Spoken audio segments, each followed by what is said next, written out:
Observe the breath, relax, calm down the mind, calm down, become more composed, bring the mind to your body and breath. Be aware of the surroundings, but do not get distracted or allow the mind to be dissipated. Just focus on the practice. Allow things to be around you as they are. Doesn't matter what is happening around us, but what is happening inside us is most important. So this is also another method of understanding how we behave, how the mind behaves. At that moment, after the learning, after we have understood, then we let go and focus on what is to be done right now. Otherwise, we are unable to learn and understand what is happening right now. For example, if we come to class and we are thinking about other things, other subject matters, family, work, unresolved emotions, then what learning can take place in class? Very minimum. You may or may not, but it is minimum because the mind is distracted and dissipated. But if we can let go of all that and remain focused in that which we are doing right now, and at all times we can do this, then our learning continues. We evolve. This is the hallmarks of an awakened mind.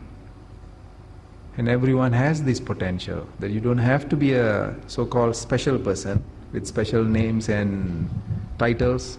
Everyone, without any special type of clothing or titles or sainthood, can attain self-realization. The opportunity is equal. We don't think about the past. We don't think about the present. We are aware of the present. When you are aware of the present, you don't even have to think about the present moment because you are experiencing it. So thinking is a secondary process. Primary process is awareness. It means the main process of our consciousness is to be aware. At an inferior level, it starts to think. At a much more inferior level, it starts to think negatively. So you have to drop negative thinking, and then slowly embrace the secondary part, which is just thoughts which are useful, and then eventually go to the primary process, which is just pure awareness. So the mind is a tool, and it is a very powerful tool. We learn to manage and control and utilize this tool. Otherwise, this tool controls and creates havoc in our lives. And that's why you have this many issues in life with so much of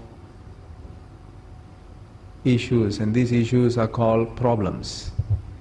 So we understand it's a tool. The thoughts are tools. Let's use this tool effectively. Same like when you are talking to your spouse or your parents or your children. When you are communicating with them or with your client, with a friend, when you are communicating, do you allow some other thoughts to disturb you? Something that has happened a few hours ago, still lingering in your mind, and you are communicating with your child, and that maybe was quite a challenging situation, and then you want to think about it, and then when your child asks you something, you get irritated and you start scolding your child.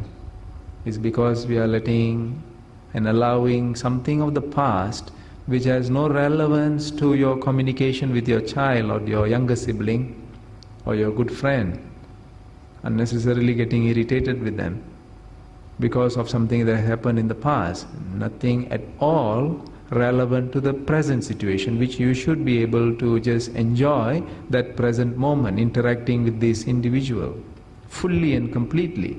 This is how the mind has been misleading us.